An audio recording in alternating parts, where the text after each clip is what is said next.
कैसा खेल दिलीप और मिताली खेल रहे थे। 19 साल का दिलीप शहर में पढ़ाई करने आया था ताकि अपने माँ बाप के सपनों को साकार कर सके। कहने को तो यह शहर बहुत बड़ा था, हजारों मकान थे, पर दिलीप को रहने के लिए एक छत भी ना मिल सके। एक कुंवारे लड़के को कौन किराएदार रखने का जोखिम उठाता है। दर दर भटकने के बाद आखिरकार उसे सिर छुपाने की जगह मिल गई। वह मिसेज कल्पना की सेवा कर रहा था। एक दिन हुआ अस्पताल से घर लौट रहा था कि बारिश शुरू हो गई। बारिश तेज हो रही थी। दिलीप जल्दी से जल्दी घर पहुंचना चाहता था ताकि किताबें भीगने से बच जाएं। जैसे ही वह घर पहुंचा तो दरवाज़ा खुला देख चौंक गया। वह घर के भीतर दाखिल हुआ तो आंगन का नज़ारा देखकर अपनी सुध बुध भूल गया। मिताली लहंगा ब्लाउज पहनते बरसात के पानी में नहा रही थी। भीगे कपड़ों में उसका सौंदर्य और भी गजब ढा रहा था। यही वजह थी कि दिलीप एकटक मिताली को निहारता रह गया। इतने करीब से जब दिलीप ने मिताली के आकर्षक बदन को भीगते हुए देखा तो जैसे उसकी धमनियों में वह रहा रक्त उबाल खाने लगा हो। तुम कब आए? दिलीप को सामने पाकर मिताली चौंकते हुए बोली। उसने कोई जवाब नहीं दिया। एकटक वह अपनी लाल लाल आंखों से मिताली की भीगी देह की अमृत पी रहा था। मिताली की नज़रें दिलीप की शैला जैसी देह की आंखों से मिली तो उसके बदन में भी झुर्रियाँ होने लगीं। लज्जा बस उसका गोरा चिट्टा चेहरा गुलाबी पड़ता गया। ना जाने ऐसा क्या हुआ कि मिताली अपनी जगह खड़ी ना रह सकी। दौड़कर वह दिलीप के चौड़े सीने में जा लगी।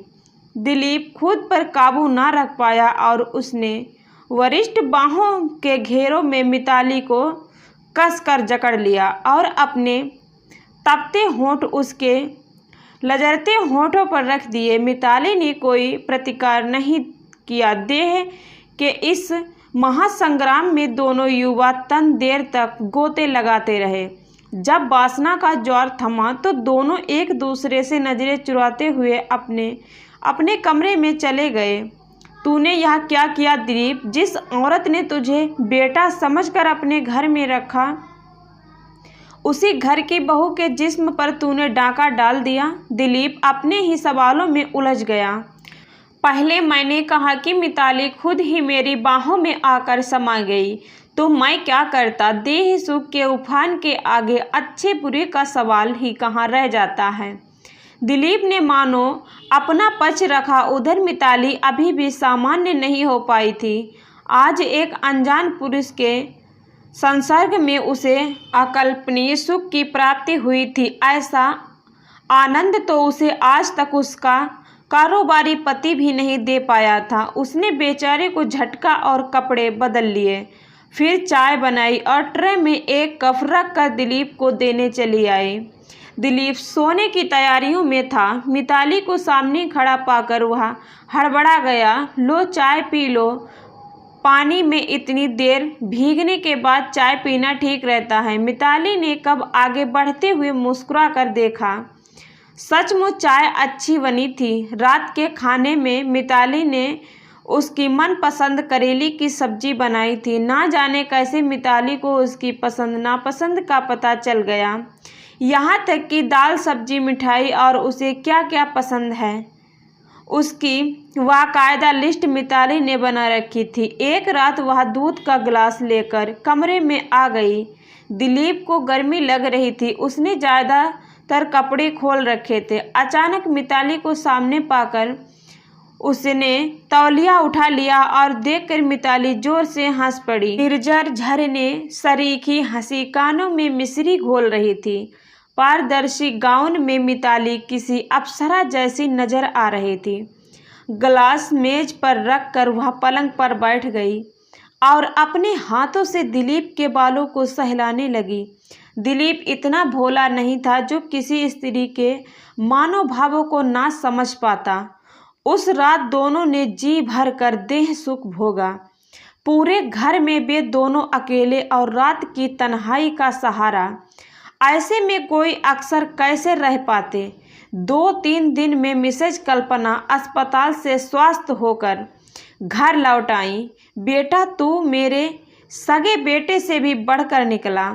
अपनी सेवा से सुख मिसेज कल्पना ने उसे ढेरों आशीष दे डाले। दिलीप और मिताली को लगा कि माँ जी के घर लौट आने के बाद भी या शायद अब नहीं मिल सकेंगे, पर देह की भाषा जब देश की दुनिया तक नाक जाती है तो फिर यह एक ही घर में रजामंदी के साथ मिलने में क्या मुश्किल आती है। अब तो हालत यह थी कि जब दिल करता दिलीप मिताली को अपने कमरे में बुला लेता और उसके साथ देह सुख की तृष्णा पूरी करता। उधर मिताली भी इस सुख का उपभोग करने में पीछे नहीं थी। पति की अनुपस्थिति में किसी युवा स्त्री की देह को सुख चाहती है, दिलीप वह सुख मिताली को प्रदान कर रहा था। देह सुख के भोग में दोनों शायद यह बात भूल गए कि सुख हमेशा अकेले नहीं आता, अपने साथ दुख भी लेकर आता है। मिताली के समर्पण ने दिलीप को निरंकुश बना दिया। वह हर दम मनमानी करने लगा। मिताली उसके लिए जिस्म की भूख मिटाने वाली महज मशीन बनकर रह गई। भावना की जगह अधिकार हावी होने लगा। दिलीप एक पति की तरह हुक्म देकर उससे बात करता। एक बार तो उसने हाथ भी उठा दिया। मुझे लगता है मुझे गर्व ठहर गया है, एक रोज मिताली ने कहा तो दिलीप जैसे आसमान से गिरा। मौज मजे के लिए बनाए गए इस संबंध में ऐसे मोड़ की कल्पना उसे नहीं जानती थी। मैं दावा लगा दूंगा अगर बच्चे के पेट में होने की बात सामने आई तो हम कहीं के नहीं रहेंगे, दिलीप झुलझुला कर बोला। इस बार तो गोलियों से बात बन गई, पर गर्भ ठहरने का डर हमेशा बना रहा। अब उनके मिलन में वह पहले जैसी गर्माहट भी नहीं रह गई थी। दोनों के लिए संबंध बोझ में तब्दील हो चुका था। कहीं ना कहीं मिसेज कल्पना की अनुभवी आंखें भी ताड़ गईं कि घर में उनकी नाक के नीचे क्या गुल खिलाए जा रहे हैं। उधर दिलीप जब से इस चक्कर में पड़ा था, उसकी पढ़ाई लिखाई पूरी तरह चौपट हो गई थी। एक रात जब वह नाइट लैंप की रोशनी में पड़ रहा था तो मिताली उसके कमरे में आ गई। उसने लैंप का स्विच ऑफ किया तो दिलीप चीख पड़ा, यह क्या तमाशा है, जाकर अपना काम करो और मुझे पढ़ने दो।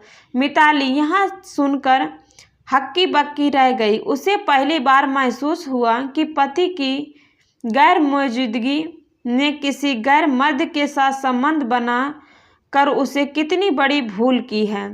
नहीं, अब वह इस दलदल में और नहीं रहेगी। जो होना था वह हो गया। यह संबंध आधे कुएं में गिरने के समान है। मुझे कुएं में नहीं गिरना।